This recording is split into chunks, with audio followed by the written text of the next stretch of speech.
Whether your beer is in a bottle, can, or glass, kick back and relax. It's Better on Draft.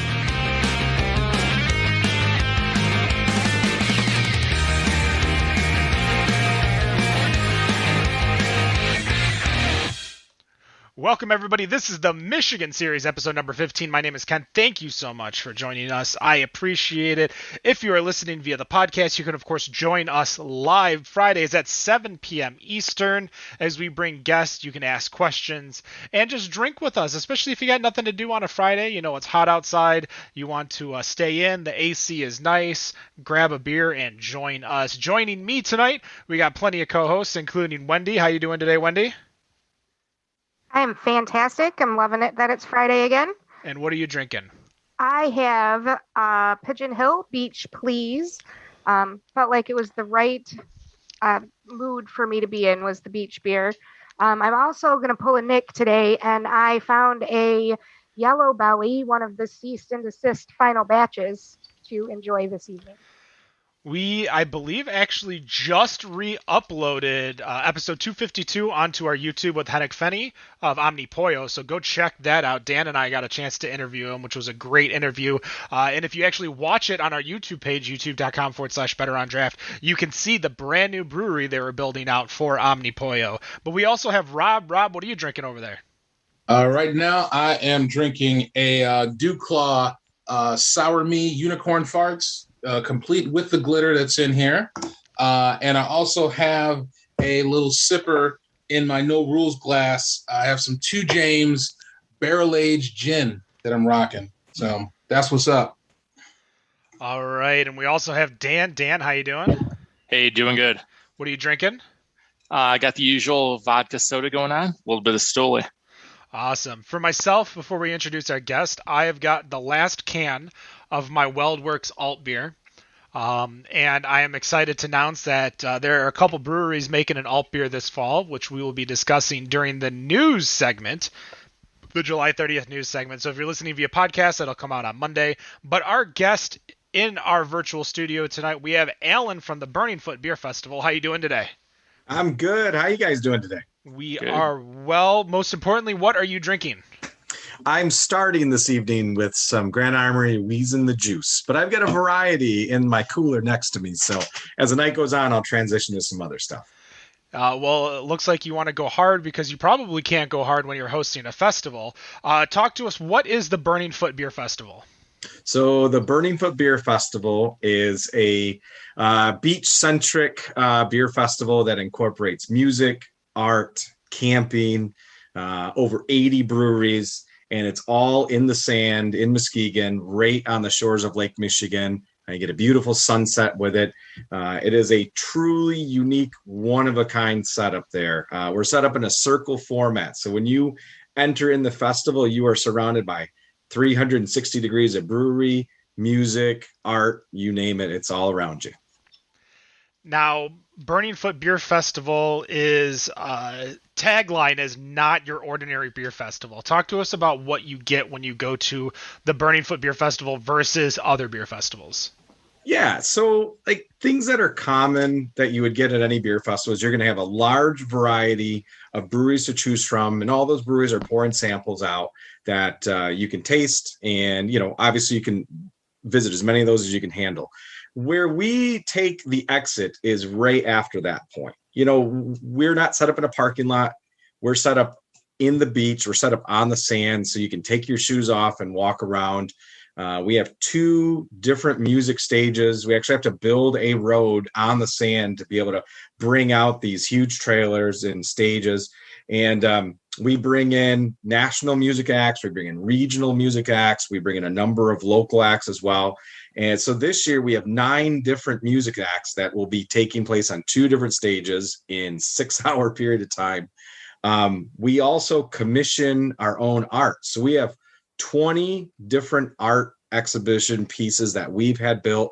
One of those being the Hop Tower, which is in the middle of the circle. It's a 30-foot tall tower that lights on fire, and it's a huge hop cone. So it's kind of like the eternal flame of beer that's always going on when the festival's going. And then right next to the festival grounds is a camping area. So you can actually bring your tent out. If you pay for a ticket, you can bring your tent out and camp right on the shores of Lake Michigan. You can camp right in the sand, right next to the water's edge. It's the only time of year you can camp on the beach in Muskegon as well. So, we have the elements of what you would expect to have at a beer festival, but we immediately take an exit and we do a bunch of really cool stuff that just brings in that whole environment of community, craft, and enjoying your time out on the beach. Are we able to know any of the music acts that are coming this year? Yeah. We announced last week, Friday. So we have a number of local acts that are coming out. We have Brother Crow. We have Northern Julia, which is actually a combination of a Northern song and Julia and the Green Side. We have Flexidecibel coming out, which is a really popular Muskegon-based band. We have Mellophobics, which is out of Grand Rapids, very popular Grand Rapids band. Mustard Plugs coming back. So we kind of do some like 90s ska music that's out there, which when you're drinking beer on the beach fits really, really, really well. Like you're just kind of like bopping around and enjoying your time. After that, we have Remo Drive, which is out of Minneapolis. That'll be coming in. And the headliner this year will be Eve 6 will be out there. So every year we always bring somebody national headliner that's in. In 2019, we had Sponge, which is obviously a great Detroit band. We know a lot of their music. And then they had opened for Everclear, which we brought in from California as well. So we had two headliners that are out on the beach, which funny side story. I didn't know this when we had like booked the music. We're working with buyers and agents and all kinds of other stuff. And we got these two bands to play together. And I didn't realize that Everclear's first tour they ever went on was as a supporting act to Sponge. Sponge was huge at the time. They went on this national tour and Everclear was their opener. And those guys became like lifelong friends. So in 19, when they played, it was like a reunion show for them. They were backstage laughing, joking around. And then at the very end, their encore, both bands came on and they played together. And it was just a really cool environment that just happened to take place. So I will say that I definitely have had my share of all of Mustard Plug, Sponge, and Everclear. that is quite a bit of a lineup. I am definitely very surprised. Once you said Eve 6, it just like completely brought back my high school days, or as some of these guys over here will say, when I was going back to adult learning, because I was definitely that old enough to be doing that. But from looking at the brewery list that's out there, as expected, it's pretty Michigan heavy. With it looked like it was probably about 95% of the breweries being local to the state. Obviously, we're pretty spoiled when it comes to beer in state. But what are your thoughts on maybe expanding to get more out of state breweries in the mix? Yeah, the goal every year is to get more out of state. Not that there's anything against our own backyard, but it's all about distribution. So if they're not registered in the state of Michigan, then it's hard to get them in. And we try to keep the breweries that are outside of Michigan pretty much on the shoreline of Michigan going around. So the guild that is the body above Burning Foot is the Lakeshore Brewers Guild. So we're really here to represent breweries that are in those states that are touching Lake Michigan, and more importantly, the counties all the way around the lake that touch Lake Michigan. So we work hard to try to get those in. A lot of times it's logistics or distribution or a number of things, but we have a very active conversation with breweries all over the Midwest that want to come in. So, but yeah, it's definitely Michigan heavy. We're excited to have Three Floyds joining us this year, which will be their first beer festival in Michigan as well. So I think this will be a good intro to them. They're like, welcome to Michigan. You're on the beach. Enjoy your time. I think considering how many bottles and cans have been muled into Michigan, it's kind of about time you're here Michigan party as opposed to a welcome to Michigan. Yeah, that's true. But I'm curious, you brought up the Lakeshore Brewers Guild. I looked this up. I was very curious about this because for the most part, from my perspective, it's just been the Michigan Brewers Guild, and that's it. And I've never really I guess, opened my eyes to see that there were other guilds that were in the state. So I guess give us kind of an overview of what the Lakeshore Brewers Guild is. Yeah, so I'm glad that you brought that up. So we have an amazing relationship with the Michigan Brewers Guild. I was just talking to them the other day. Behind the scenes, we share a lot of info back and forth, and we make sure we're good stewards of always promoting craft beer in the right format. So when we first created Burning Foot, we created a body behind it that was a guild. And that way, any revenue generated from the festival would go to the guild, and that guild's purpose is to promote craft beer. So we had a really open, active conversation with the Michigan Brewers Guild, and they really, really, really loved this idea because the Michigan Brewers Guild was getting so big, it was hard for them to promote all of the breweries all across the state. So there was more of a focus on making like regional guilds within the state. So like Beer City Brewers Guild really focuses on Grand Rapids, and they do a good job of promoting like GR-based breweries. So for us, being on the west side of the state, we wanted to focus on that geographic area of being right on the lakeshore. So we took every county that goes up to Mackinac and all the way down to the border. And that's the focus for Michigan for us, is breweries that are within that county. We're trying to promote those breweries that are there. And that gives us some west side appeal.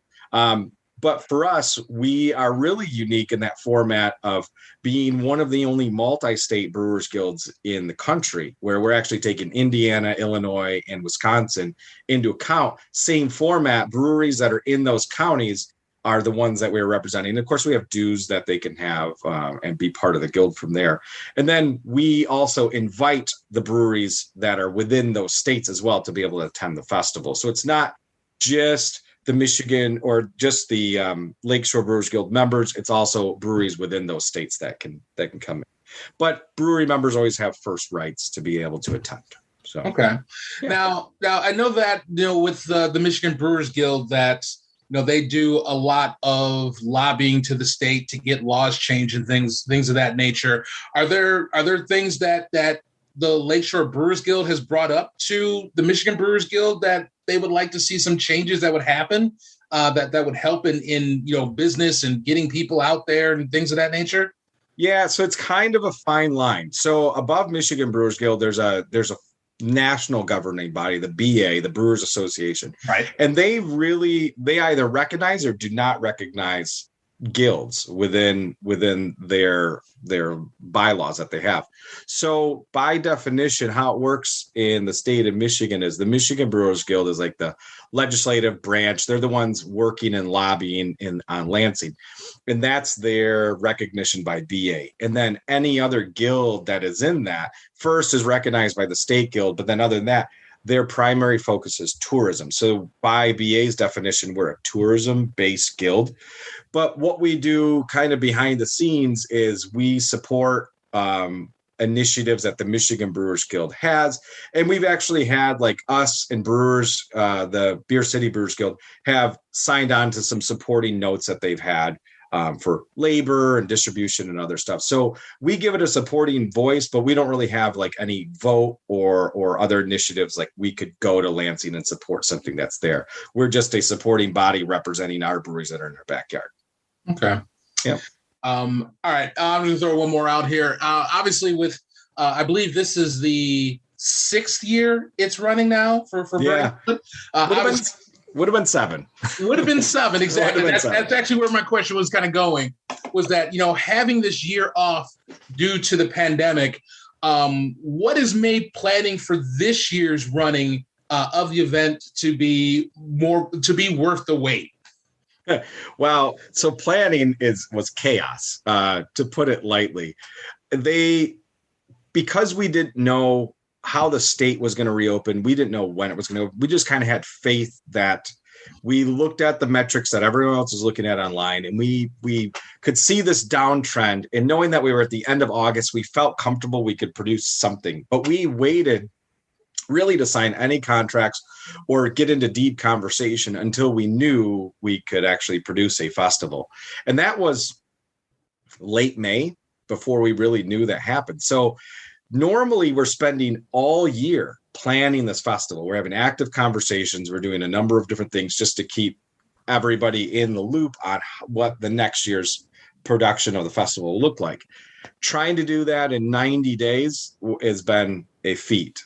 Booking talent, for one thing, has been really, really difficult. That's why it took us so long to actually announce who the bands were. Normally, we're announcing them the second week of May, and we just got to announcing them last week. And the reason for that is every festival and all the bands decided at the same time they're going on tour and they're actually going to book shows. And then every festival goes, okay, we're going to produce a festival. We need to go book music. And we were seeing bands become available, and a half hour later, they were unavailable. It was just it was an ongoing nonstop conversation. I spent 3 or 4 hours on a phone with our talent buyer, like, okay, is this person available? They'd go check. Nope, they're not available anymore. Then we go back to the next round and try to do it. So it's, for us, producing the festival is a labor of love. Like, we love to do it. We're a volunteer-based board. We love to highlight all the different things that we're doing. And what makes it worth the wait, actively, we have people who have all of these amazing memories of being at the festival. And we're so excited to share that with them again. We had to wait, and we finally get a chance to get back in the circle and enjoy each other's time and really just celebrate craft beer and good music and this beautiful shoreline we have here. Like, that's the prize. That's what's worth waiting for. Nice. Yeah. All right, I'm going to pass it over to Wendy because she's got a couple. So I'm actually just curious. I have been to a few festivals so far this year, and I know that a lot of them look very different than they have in the past. Are there any changes that you're implementing to try to keep people safe? What is it that people who have been there before can expect to be different? So from a operational point of view, it's going to be a very similar format. We're going to have a big circle. Everyone's going to be able to come in and enjoy that time there. But we have a huge amount of space for the festival grounds themselves. We have about 300,000 square feet just for the festival grounds themselves. That's not including camping, which is another 180,000 square feet next to it. So we have an immense amount of space that's only limited to about 5,000 people. So, if you're still practicing your social distancing, there's plenty of space to do that. It's hard when you have to approach a single point for service. So when you have to go in front of a brewery tent, we can't really help how many people may be lining up. Like, there just isn't good guidelines that are around that. At this point, the state has not implemented that we have to do that. There aren't any exterior restrictions, but we do offer a lot of people space to be able to go out, grab a beer, spread out wherever they want, and enjoy their time that's there. So on the flip side of that, I'm brand new. I've never been to the festival before, and I'm wondering what to expect. What is the thing that I have to do while I'm there?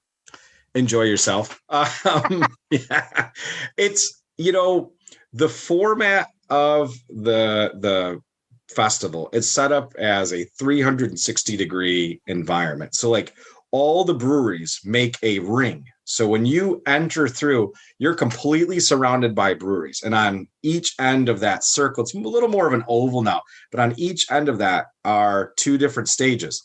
And if you keep walking straight forward, you're going to walk straight to the shores of Lake Michigan. It's about 300 feet off from the sidewalk, which is where the entrance to it is. And you can actually go into Lake Michigan. You can only go up to about your knee, but you can go into Lake Michigan, have the waves crashing against you, and you can actually enjoy a craft beer while you stand in the lake. The pier's right next to you. You're hearing the band in the background. We have bonfire set up. So as the sun goes down, we have bonfire set up out on the beach as well. It's just a unique environment to kind of encompass all of the sensory things that you would want. Good taste. Visually, it looks great. You're hearing good music. You have the company of really great people around you. The attendees who come in, there's just a energy that gets created as the day goes on, and people are just so excited to be there. It's contagious. you got to be there to really experience it. But people who have been there just comment all the time. They're like, this is just our favorite place to go. And we see that. We have ticket sales right now. They're in 26 states. We have 3 different countries of people flying in for this. So we have attendance from all over the country that come in. And we have a number of people who keep on returning to that. I mean, there's a group of bikers out of Wisconsin. I think there's like 11 or 12 of them. They actually pedal bike all the way around the coast, and they come up and they camp for Burning Foot, and then they pedal bike all the way back. And like, that's something they've done every single year. So there's just a number of really great stories that make this environment really unique. I'm a face painter, so this one's still my unicorn event because, summertime is pretty big for face painting. Before I pass it on to somebody else, though, I'm just curious, besides Three Floyds, is there a brewery that you're really excited that is there for the first time? I'm excited for every new young brewery that's there. So I know there's one brewery, very small. They were on the waiting list in 19. They've been really active for us. Reed City Brewing Company. They were like, if we can get in, we'll do anything to be able to get in. And they weren't able to get in 19, and they're in this year. They're just ecstatic to be here. It's not always the biggest brewery that makes the biggest impact that's there. And sometimes, so when breweries apply to come to Burning Foot, we let them like write out a comment area. And I remember like Ascension had wrote this really great email. Like they wrote out this comment. They're like, I went there for my bridal like bachelorette party a couple years ago, and we loved it, and we'll do anything to be there. We'll bring all of our reserve beer. And they weren't that big of a brewery at the point, but that email, we read them and they make a huge impact to us. And it's not always, Bell's or Founders or anybody else. Like, we're searching out young, small breweries to come in and bring their rare stuff along with them, and wow, a very captive audience that's searching for the same thing. So right now, the Reed City is kind of like the one that's sticking in my mind that I'm super excited they're in this year. But every year I find a brewery I'm not as familiar with, and I always scope them out and talk to the brewer or the owner and try their beer. And I'm always wowed by somebody I wasn't familiar with. And that's half the fun for us. So I want to cut in real quick just because when you mentioned Reed City has easily been one of my favorite breweries that have come out of Michigan over the past, 5, 6, 7 years. We got introduced to them at a fall beer festival, and I believe 3 of us named one of their beers as like the winning beer of that festival. And when I had the opportunity, I went to Ludington late last year, and I wanted to make sure I hit Reed City on the way back, and every single beer that I tried was just so good. So if you are going to the Burning Foot Beer Festival, make sure you seek out Reed City and spend a little bit of time there and grabbing something. I'm sorry, Wendy, but it was one of those, I just need to give them a free little pub just because they do such good stuff over there. They do. Another one up in that area, because you had mentioned you're going through Ludington, is Starving Artist. Andy, I love that dude. We go way back. So we if you're an attendee or a brewer, we're all about express yourself. Like, do your thing that's there. And Starving Artist by far has the most unique booth that we have. They actually set up in front of their area a haunted house that you have to go through before you can get the beer. And if you don't like clowns, I would say don't go through it. Go off to the side and get a beer. But they actually worked with the Home Brewers Club, and they did 2 different one-off beers that they're going to be bringing to Burning Foot as well. So to see that homebrew collaboration with Starving Artists and the uniqueness of their booth is a pretty cool spot. So. All right. I had another question here, because I feel like this comes up pretty much just anyone's beer festival, is that, obviously there's quite a few breweries that are going to be there at Burning Foot. But what I'm kind of curious of, just on a personal level, is that, I want to try everything. I want to try all the beers. I want to try, from Reed City, the Starving Artist, to, anything new from Bell's or Ascension or Shorts, whoever's going to be there, except for one, which I will not name. But the thing that always gets me is that you can't obviously have them all in one day. So is there any thought or plans of possibly making Burning Foot more than a one-day festival? Yeah, that comes up every year. There's a lot of factors that go into that. One of them is how it taxes the brewer itself. Like, do they have, enough to put up their brewers for a couple of days in a hotel room, and what's our budget look like? And there's just a lot of factors that go into that. Eventually, Burning Foot will make it into a 2-day festival. We're growing into a certain size that we want to be, and we're close to that. A couple of years, I think we'll be there, and then you'll see day 2 kind of get added to that. We just want to make sure that as we exit day 1, that we're able to take care of a day 2 without like overextending ourselves from that. So eventually we'll get there. There's a path. We're on that path. We're just kind of like making sure sustainably we can morph into a 2-day festival. Cool. All right, Dan. Yeah, so just playing off of that too, that would probably make it a whole lot more difficult getting the number of big bands. I mean, don't even want to insult the name of the bands. I just don't particularly like them, but wouldn't it be a bit difficult getting more of those kind of names in there as well once you extend it to 2 days? Yeah, if we did, so naturally, like if we were going to do a 2-day, we'd probably use like a Friday night that's there. And at the moment, Friday night's actually our brewers party. So we have a large number of the brewers that come in Friday night, and we do a private like gathering with them. And actually the Michigan Brewers Guild is at that event with us. We rent out an old World War II ship, and we're kind of all on the ship together and having a lot of fun. And so we would do a Friday night. It would probably be like a 5 to 9 or 10. And we would do like local and regional acts on that. Be a reduced ticket cost, shorter time frame. That's kind of the premise of where we think it'll go. And then Saturday will be kind of the big day that's there. So awesome. Now, a big thing I noticed is that both you and the festival are pretty keen on community outreach. Can you talk to us a bit about what it's been like working with things like Noah's Project, Boys and Girls Club, Habitat for Humanity, and things like that?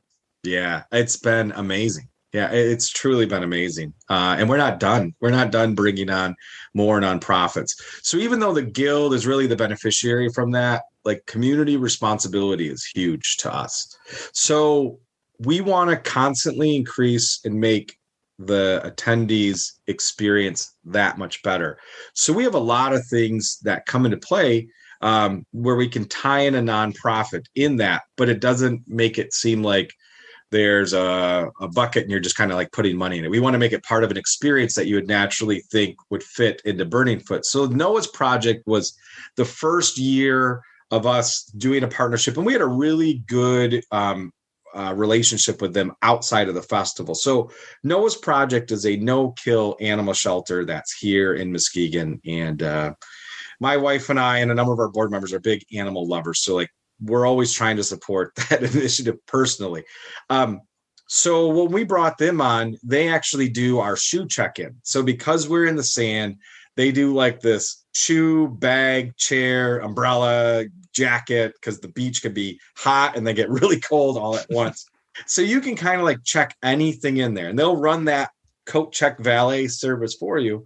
And all the money that they raise goes to Noah's Project, goes right to them. We rent a tent for them. We give them tables. They just have to come and kind of like volunteer it and set it up. And it's become one of their biggest fundraisers throughout the year. So that was the first year. And we started thinking about what are all the other things that people could do as kind of like part of the festival. And let's plug in a nonprofit to that. Because like we want to run the festival. Let's take the auxiliary stuff and help get nonprofits involved. So next year we brought on Boys and Girls Club. And they actually run the bike valet that's out front. So there's a number of bike trails that all lead right to the beach. There's not enough bike racks that are down there. So they actually bring bike racks down. They run the bike valet, and same thing. They give you a ticket. They make sure your bike's safe. You go have fun, check your shoes in or flip flops when you go into the festival, and you're helping two nonprofits at the same time. And then the third nonprofit we brought on was Kids Food Basket. And Kids Food Basket is a food-centric nonprofit that's based in really 3 counties, Ottawa, Muskegon, and Kent counties on the west side of the state.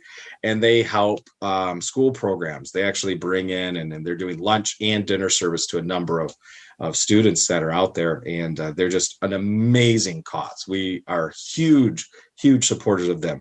So because they're food-centric, we had one thing that wasn't happening at the festival, and we didn't have any pretzel necklaces. We had people bringing them in, but everybody would ask, where can I go get one? And we thought, Kids Food Basket would be a great tie into this. So they actually make pretzel necklaces. So if you're an attendee and you see somebody else with a really cool pretzel necklace and you've had enough beer, you should probably get one of those. They've got a basic, a good, and like a better version of it. Like the best version has, Doritos and like a pack of Oreos and pretzels. Like it's really, really cool. But a number of the people who donate to the cause, like Meyer and everybody else, they donated extra products so they could build these and then they could sell them at the festival. And that's another fundraiser for them. So we're taking things that are really fun.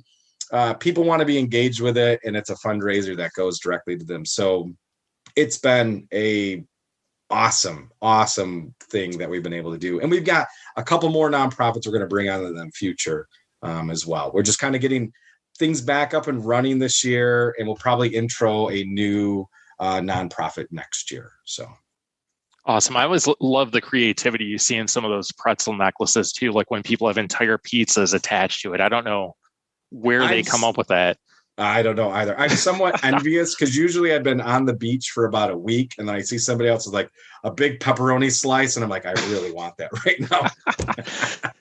So I want to talk about the first year of Burning Foot, since you're in the 6th year now. Do you want to tell us a little bit about what it was like running the very first one? And is there anything you wish you could still do or have again that you did that year? I'll just say we learned a whole lot. We were understaffed for volunteers. We didn't have enough power. There was just a lot of things. Whenever you start a festival, you come up with kind of this game plan and you execute it, and you just learn a ton of stuff from it.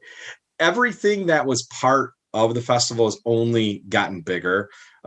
Like the music stage, somebody at the end of 19 showed a side by side of the stage of year 1 and the stage of 2019. It was just like this night and day view of it.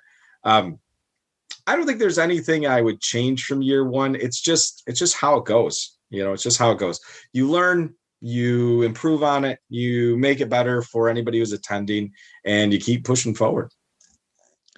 Now in 2014, that was the correct year when the event started, if I remember, Muskegon's craft beer scene was pretty new. It was basically in its infancy. Where do you see that it's at now, and where do you see it going from here? I think it's in a great spot. It's in a great spot. Obviously, at that point, there were 2 breweries that are open. It was Unruly and Pigeon Hill. And that's where the foundation of Burning Foot came from. It was actually the owners of Pigeon Hill and the owners of Unruly, myself and a couple other people. And we were literally just sitting around having beers. And somebody came up with the idea of like, we don't have any beer festivals on the west side of the state. Why don't we do something? And then Burning Foot came from that. The scene then to the scene now is night and day. We have Rake Beer Project that's added to the Muskegon centric beer scene. There's a new one getting ready to open in Norton Shores. We now have 3 of them up in Whitehall. The craft beer scene for Muskegon County has just gotten amazing. And then of course we have distilleries we're adding to that as well. So within, a mile and a half range in Muskegon, you can visit, 6 different craft beverage establishments, which is a really cool thing. Now, you may not be able to find all the distilleries, but you can find all the breweries, including the upcoming ones, over at the Michigan Brewery Map app, which is a free app for your Android and iOS, created by us here at Better on Draft. Go check it out. You'll be able to see everything, including what they're selling too. So you have those pesky drinkers, your friends that might not want beer. We tell you which breweries carry wine, cider, mead, or spirits. Or if you want to, just go to town and you want to eat and you want to have a whole night out, we tell you which ones have their own kitchens. That's the great part about the Michigan Brewery Map app. Now, for festivals, for me, I'm going to be honest, I haven't gone to too many music festivals myself. My music festivals have been limited to, hope you guys are ready for this, Warped Tour 2003, Warped Tour 2004, Warped Tour 2005. Are you guys seeing a trend here? That's the only festival that I've ever been to with like multiple stages. Again, hearing Eve 6 was actually a band I was going to see before the pandemic, and the pandemic canceled it. I think they were going to the Blind Pig. So I'm actually sad I'm going to miss Eve 6 while they're in town. I know Dan's Dan does not understand the love I have for like the new metal and the pop punk. Is there, for you though, personally, you, Alan, is there a band or artist that you would love to get to perform at the festival that you just haven't gotten a chance to secure yet? Well, I'm probably going to get in trouble for saying this. Uh-oh. Because, I shouldn't let any cats out of the bag. It doesn't mean anything's committed. But in 20, before we had canceled, we were actually having a really, really good ongoing conversation with the Offspring. And we were close to like maybe being able to get them to come in and headline for us. And that was for me, like it, I know they're not the biggest band in the world, but like, man, if the Offspring's on the beach in Muskegon, it's going to kill it. Like imagine that environment to be able to see them. And then of course, pandemic happened, we ate up a lot of our reserves just staying afloat, and this is kind of a rebuild year for us. So I hope we could get back to that realm. I know they're on our radar. There's been active conversation, not this year, but there's been conversation had with those guys. But yeah, it's possible you could see a band like that out there in the next few years. So. So speaking of all those Warped Tours I went to, the Offspring did not tour for a while and then randomly came back during the Warped Tour, and I wound up missing the Offspring because if you have ever been to the Warped, at least back then, I think the Warped Tour did like their final send-off year, but you didn't crowd surf at the Warped Tour. Basically, people just crowd tossed you. Where like it was just like a heave ho, like if you were up here like on people's arms, they didn't just like pass you forward, they just pushed you as far as they could, as hard as they could. Gave my friend a concussion and we had to leave. So trying to see, I wound up getting to see them though with the Mighty Mighty Bosstones, which was a great show, and I think they actually just released a new album here really recently. So yeah, if you had the Offspring there, I would easily have made it a point to make sure to go there. So maybe for 2022, that is going to kind of do it as we're wrapping up. All of us are going to have a final question to ask you. So I'm going to pass it off to Rob first, and Rob's going to ask you his question. Oh, great. I get to throw the stupid question out first. Let's do it to it. I haven't asked yet, so don't think that. All right. Because obviously this is something that came up back in, I want to say it was 2019. It might have been 2018 during the Summer Beer Festival in Ypsilanti. So this question is just pretty much point blank. Does your designated driver ticket allow for patrons to get a designated driver to take them home? No, it doesn't. Hopefully the designated driver is the driver taking them home. Get everyone in the back of a pickup truck and drive them home. Why not? I don't understand how that wasn't clear back then, but since you're offering designated driver tickets, I want the man behind the festival to officially put it out there that you are not getting a designated driver home. I appreciate the clarity. I guess I never thought of it that way, but yes, we do not supply the designated driver. That's your responsibility. I never still to this day blows my mind because the designated driver ticket for the Brewers Guild Festival was always $5. And sure enough, if you think someone's gonna drive you home for $5, I don't like that's a steal. Like in my mind, well, what's the point of even paying? Like, what's the $5 for, anyways? Like, Yeah. And I think I actually have that wrong. I think that was the Winter Beer Fest that happened. Oh, that was a legit. Like, people actually thought that, like, you're gonna drive me back. Someone thought that they were going to get driven back. Oh, there was like a long Facebook post, like a full complaint, and not like a troll complaint, like an actual complaint. Those are the festivals where you're supposed to drink the high ABV beers. Dan, Rob. No, the summer festival, right? That's what we're talking about, right? Summer festival. You walk in, the first thing you drink is 15.2. Yeah, that's cool. That's how it works. You know, I'll save this for my question. That's what the power hour's for, right? So, I'll pass it to Dan. Oh boy! First, I do want to say, I'm looking at the music lineup of a music festival that's happening on the opposite side of the lake of you this weekend, and your lineup with just one band listed on the webpage is way better. So I am going to give you credit for that. I don't even know what they're doing on the other side of the lake now. But anyways, so what would we have to do to? You're talking about Lollapalooza, aren't you? I am talking about Lollapalooza. It took me way too. I'm like, what's going on in Wisconsin that you would bring it up, and then I realized you were referencing Lollapalooza. Yeah. Which Dan, First weekend in August. Every year. Your favorite band with middle-aged Fred Durst leading it is headlining tomorrow. Oh, thank goodness! I'm skipping the day that he is not there, or skipping the days there when we go to the one in San Francisco or in Sacramento, sorry. Anyways, what would we have to do? Here comes a stupid question to get a Edward 40 Hands tournament brought into your festival. I think that'd be a good way to really increase interest for it. So you have to get me familiar with what Edward 40 Hands is getting. Oh, okay. So Edward 40 Hands is where you tape a 40 to each of your hands. Your hands are now basically 40s, and you have to be the first one to finish both of them. No, since I don't have any 40-ounce containers in the festival, I think it'd be kind of hard. I'm pretty sure the MLCC might have a little bit of that too. They're not going to be fans of that. I feel like at Oktoberfest, Dan's trying to just eliminate the Steinhoist and replace it with 40-ounce fast drinking. Yeah, why not? Pretty sure we could raise a lot of money for charity that way. I'm sure we could.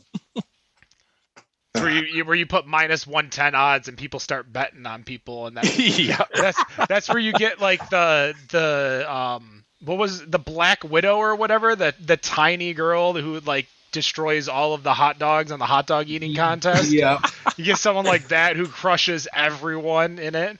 Wendy, what's your final question? So my question is, you probably know at least some of the beers that are coming to the festival. Is there anything that you are really excited to try, or you would like to tell other people they need to try? Well, I'll just say that there's going to be a lot of really good beer that's coming this year. It gets released in the next couple of weeks. We're just working on getting it done, but there's some really cool stuff. There's some reserve beers. There's some one-offs. It's going to be a good lineup. Yeah, you'll see probably 500 different drafts out this year. So, wow, quite a bit. Yeah. Looks like Nick's trying to join us, so maybe he'll be able to hop in and ask a final question. But I will start off with my final question, which I had. There he is. I had on. So you are the CMO over at Wonderland Distilling, and I want to give you a little promotion and shout out. So why don't you give us the 30-second promo? Talk to us about Wonderland, what you guys do over there, what you guys sell, where you guys located. Sure. Yeah. So outside of Burning Foot, I'm also one of the owners at Wonderland Distilling Company. So we're a whiskey-centric distillery that's based in Muskegon, Michigan. We have a cocktail bar that's actually in the Lakeside area. We make some clear spirits as well. We do a gin and a vodka, but our go-to is always going to be the whiskeys. So we do a lot of really great and creative craft drinks that are there. We actually have a kitchen that's open as well. We do a Southern California style taco program that's there, and Korean nachos and some other really amazing food that's there as well. So we distribute the whiskey throughout the state. So you can find it at most your local stores. It's a blended whiskey made of rye, wheat, and corn, and it's winning a lot of national and international awards for being our first year out. We've entered 5 competitions. 3 of those have released results, and we've medaled in all 3 competitions, including San Francisco World and Spirits Festival. So I'm sold. All right, Nick, I know you were a little bit late. You missed probably the whole interview. Do you have a question here for Alan before we say goodbye? Since I was trying to put my kid to sleep for the last 40-something minutes, I have to go with my go-to here. And everyone knows it on this show, especially if you're a listener. Guilty pleasure beer in the fridge. What is it? Pabst Blue Ribbon for sure. Ooh, okay. Nice. That was with conviction. Did he waste any time on that one? If I can find it, I'll keep Old Style in there also. So but Pabst, coming from being in the beer industry for the last 10 years, that was an accepted beer that might have been in the back of the brewery in the cold fridge after a long day. I know Old Style is very, very hard to find. I know being on this side of town, on the east side of the state, I've only found one place that actually sells it in packs of 12. It was by random chance. And I know the first time I had it, I was basically a freshman in college at this little hole-in-the-wall bar in downtown Detroit, Wayne State University. I thought it was good. It's good beer, not a bad beer to have in the fridge. So it's the budget beer, after you're done mowing the lawn, like you're always cracking one of those open. Yeah, well, PBR ranks right up there too. But as we say it on the show, budget beers are some of the best beers out there for mowing the lawn, working in the yard. You know it. So that's true. Yeah, very true. Best beer is a free beer. Yeah, that's true too, Ken. That's true too. That's gonna do it. Better on Draft, the Michigan Series number 15, Burning Foot Beer Festival. Tickets still on sale? They are. Yeah, you can they're going them fast. You can find them at burningfoot.beer or on our Facebook page. There's multiple links to be able to get right to the ticketing app as well. All right, go check it out. Listen to some music, drink some amazing beer, and that's going to do it. Michigan Series number 15. No matter what you think of your beer, we think it's better on draft. Have a good night. Peace.